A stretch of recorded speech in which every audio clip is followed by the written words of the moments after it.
Holtz-Eakin, does Medicare for All repeal Obamacare? That's the first question. Yes. Okay, if so, why would Democrats now support to repeal Obamacare? You will have to ask them. I don't know. Okay.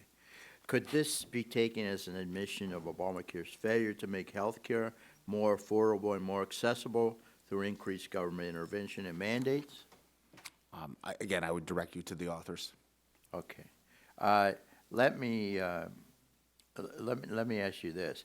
Can it be guaranteed that taxes will not be raised on the middle class to pay for Medicare for All, or that individuals and families will not lose coverage under Medicare for All, or that seniors' benefits will not be changed or reduced? Of course, Medicare Advantage is very popular in my district. About 40% of Medicare recipients are on Medicare Advantage, and we've got to protect Medicare Advantage and Medicare for seniors in general. So that's what my main concern is, our seniors that are on Medicare now, traditional Medicare, but also Medicare Advantage. Could they be affected by this Medicare for All bill? The bill would eliminate Medicare, Medicare Advantage included, so that would be gone. So would Medicaid. It would eliminate private insurance, so those individuals would definitely be affected. The bill is silent on financing the costs, which are substantial. I personally believe, having looked at a variety of these, that it's implausible to imagine that taxpayer cost could be picked up by a small subset of affluent Americans. It's simply too big a number.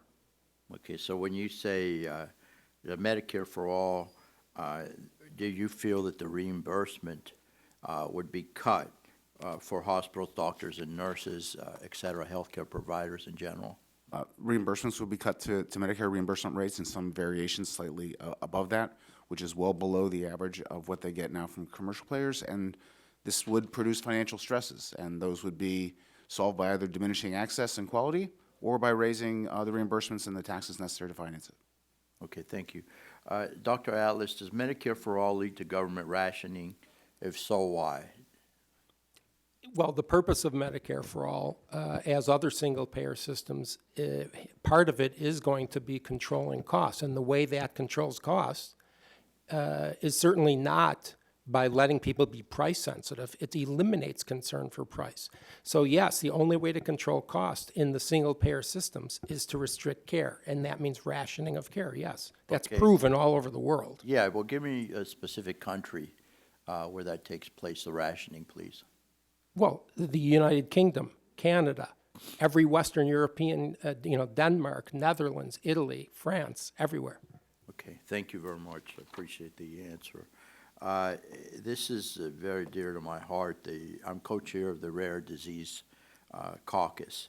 Increasing access to breakthrough cures and treatments, again, are one of my priorities, and I'm sure the entire committee, both Democrats and Republicans, that's one of their priorities as well.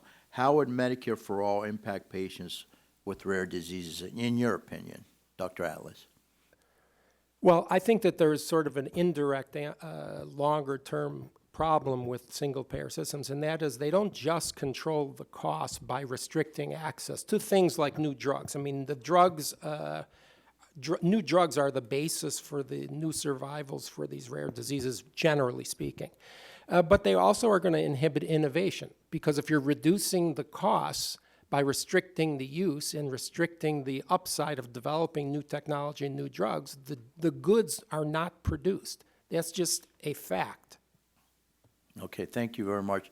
Madam Chair, if no one else wants my time, I'll yield back, and I do appreciate you holding this hearing and then allowing us to ask the questions. Yeah, I'll be happy to yield if you'd like, please. Put your microphone on, please. I was looking right at you, Ms.